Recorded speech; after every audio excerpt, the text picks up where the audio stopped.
Bermacam aliran sesat baik dalam skala besar maupun kecil masih banyak bermunculan di Indonesia. Ada yang masuk ke beberapa daerah, kabupaten, dan mencakup di provinsi tertentu.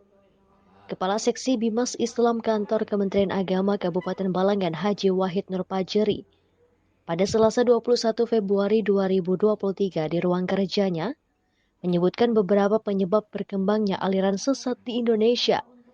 Alasan pertama karena rentannya persoalan akidah di tengah-tengah suatu masyarakat. Hal inilah yang kemudian membuat mudahnya dirasuki paham-paham yang sebenarnya menyimpang dari ajaran Islam.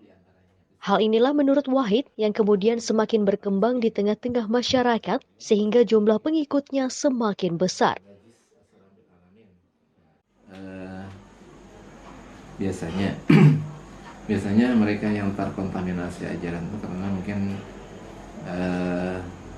pertama mungkin latar belakang pendidikan, kemudian lingkungan yang bisa memacu, mungkinnya ilmu dedangarannya juga.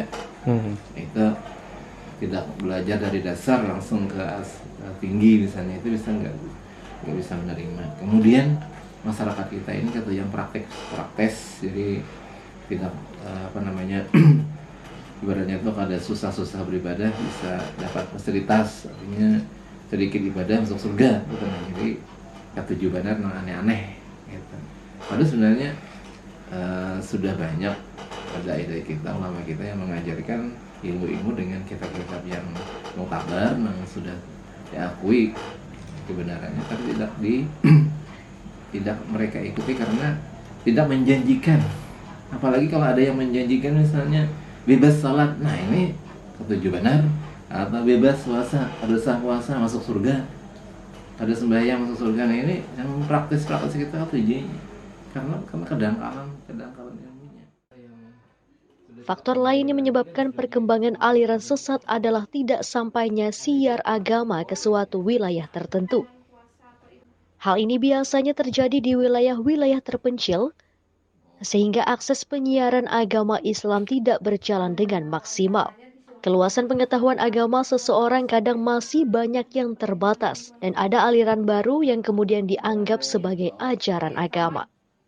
Untuk mencegah hal ini, Wahid berpendapat perlunya kerjasama dari seluruh pihak baik kalangan ulama, tokoh masyarakat, dan masyarakat secara umum untuk sama-sama menyiarkan dakwah Islam. Sebab tugas untuk menyebarkan agama adalah tanggung jawab setiap pemeluk agama Islam. Bila dakwah sudah serentak sesuai dengan ajaran Islam yang dibawakan oleh Nabi Muhammad SAW, ia yakin perkembangan aliran sesat akan dapat dicegah. Cara mengatasinya, kita harus bekerja sama dengan aparat setempat. Kita harus mengkaji dulu apakah ilmu yang diajarkan itu benar atau salah, menggunakan preferensi yang muktabar atau yang sudah diakui atau tidak. Nah itu kita teliti dulu.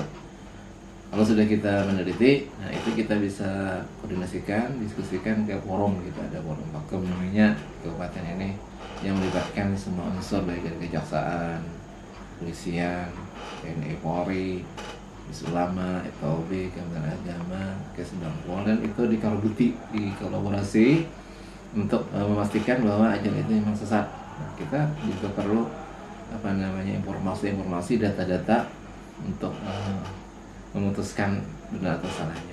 Jadi terakhir adalah fatwa ulama yang menyatakan bahwa itu benar atau salah. Kalau sudah ada ketentuan benar atau salahnya, menyimpang tidaknya, bisa diambil tindakan.